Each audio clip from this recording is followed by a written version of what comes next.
Have you been keeping up with the latest developments?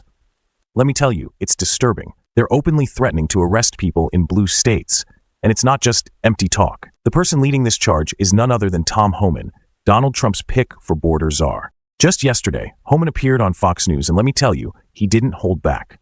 His statements were brazen and unsettling, to say the least. We're talking about someone who doesn't even try to hide his authoritarian views. There's no pretense here. He's openly advocating for policies that are at their core deeply xenophobic. And let's be real, he's showing an alarming disregard for the Constitution and the principles of the rule of law. Here's the thing, though. Say what you will about him, but at least he's transparent about his intentions. He's not beating around the bush or sugarcoating anything. In a way, that kind of honesty, if you can call it that, is chilling. What's most alarming is how these threats are being directed at people in blue states.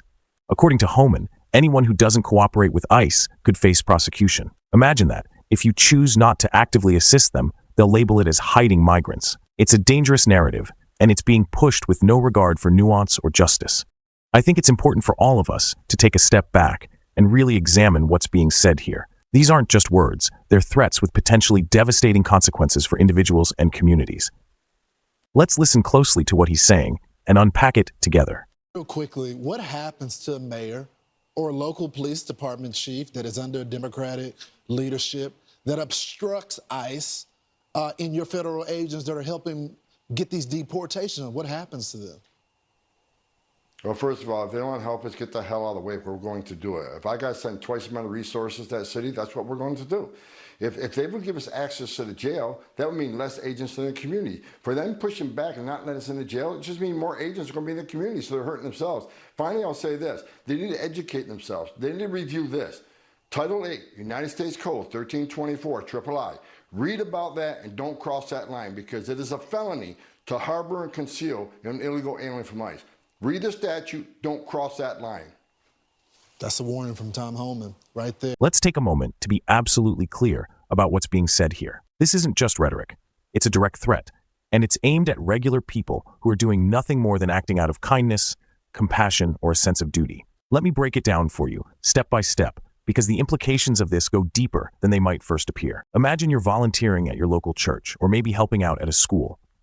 Perhaps your family has opened its doors to someone in need, providing a safe place for them to stay during difficult times. These are the kinds of actions that most of us would see as moral, generous, and inherently good. But under the vision laid out by Tom Homan, these very acts of humanity could be viewed as a problem. Homan's approach targets anyone who stands in the way of his plans for mass deportations, whether or not the people involved have committed any specific crimes. It doesn't matter if your actions are motivated by religious beliefs, a sense of community, or simple empathy. If what you're doing doesn't align with his enforcement goals, it could be seen as an obstacle. And that's where things start to feel truly disturbing. But it doesn't stop there. They're going beyond deportation. They're talking about revoking temporary protected status, which has been a lifeline for so many individuals and families fleeing crisis situations. These are people who came to the U.S. under extraordinary circumstances, war, natural disasters, persecution, and who have built lives here. The thought of taking that away is heartbreaking and cruel. And if you think it stops with temporary protected status, think again. They're even discussing the possibility of denaturalization. Yes, you heard that right. Stripping away citizenship from individuals who may have lived here for decades, raised families, built careers, and contributed to their communities in countless ways. This isn't just policy. It's a dangerous precedent that calls into question the very meaning of citizenship and belonging. So let's connect the dots. If you've ever volunteered your time, offered someone a place to stay, or stood up for what's right, you could very easily fall into the crosshairs of this kind of thinking. And it's not just about targeting isolated individuals.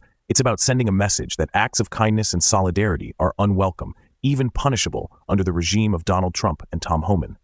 Deporting non-criminal migrants is something that Tom Homan is absolutely considering, and I think there's not even a question about this at this point in time.